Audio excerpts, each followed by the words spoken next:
요즘은 사주를 보는 방식이 예전이랑 많이 달라졌습니다. 이제는 GPT나 제미나이 같은 AI를 통해서도 사주를 볼 수 있죠. 비용 부담도 거의 없고 시간을 맞출 필요도 없습니다. 궁금하면 그 자리에서 바로 물어볼 수 있으니까요. 그래서 요즘에는 사주를 처음 접하는 사람들이 AI로 시작하는 경우도 굉장히 많아졌습니다. 이건 특정 세대의 이야기가 아니라 지금 시대의 아주 자연스러운 흐름입니다. 그런데 여기서 한 가지 많이 나오는 반응이 있습니다. 생각보다 좀 맞는 것 같은데요? AI 사주를 보고 나서 이런 느낌을 받았다는 사람들이 꽤 많습니다. 왜 그럴까요? 사실 AI 사주가 맞는 것처럼 느껴지는 데에는 이유가 있습니다. AI는 수많은 데이터를 바탕으로 패턴을 정리하는데 아주 강합니다. 사주에서 자주 나오는 구조, 사람들이 공감하기 쉬운 표현, 반복적으로 등장하는 해석 방식들을 굉장히 깔끔하게 정리해서 보여줍니다. 그래서 읽는 입장에서는 내 얘기 같다는 느낌을 받기 쉽습니다. 여기서 중요한 포인트는 AI가 거짓말을 해서가 아닙니다. 대부분의 사람들은 AI에게 이런 질문을 합니다. 저는 일이 잘 맞는 편인가요? 인간관계에서 어떤 편인가요? 앞으로의 흐름은 어떻게 보이나요?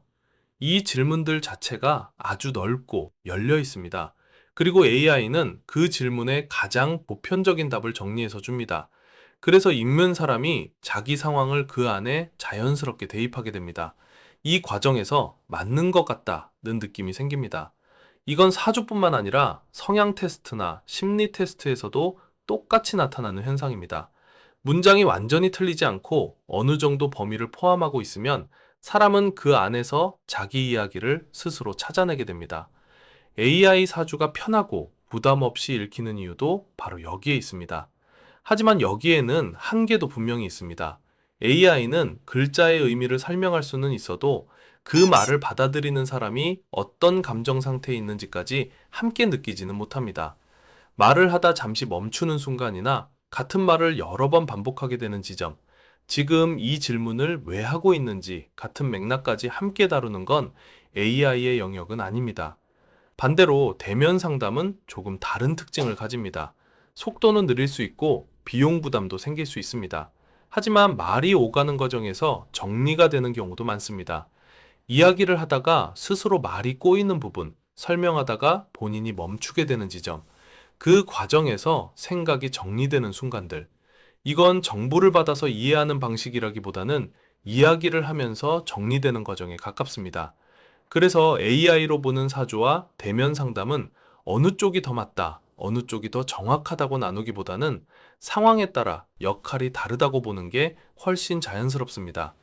빠르게 구조를 보고 싶을 때는 AI가 도움이 될 수 있고, 생각을 말로 풀어내고 감정을 함께 정리하고 싶을 때는 직접 상담이 의미를 갖는 경우도 있습니다.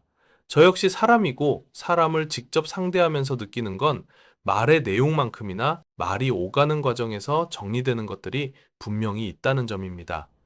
요즘은 사주를 접하는 방식이 하나로 정해져 있지 않습니다. 이렇게 정리해보면 사주를 보는 기준도 조금은 달라질 수 있습니다. AI로 가볍게 정리해 볼 수도 있고 상황에 따라 대면 상담이 더 필요한 순간도 있습니다. 이 정도 기준만 머릿속에 두고 보셔도 사주를 볼 때 훨씬 덜 헷갈릴 수 있습니다. 오늘 영상이 이런 기준을 정리하는데 조금이라도 도움이 됐다면 좋겠습니다. 다음 영상에서 뵙겠습니다.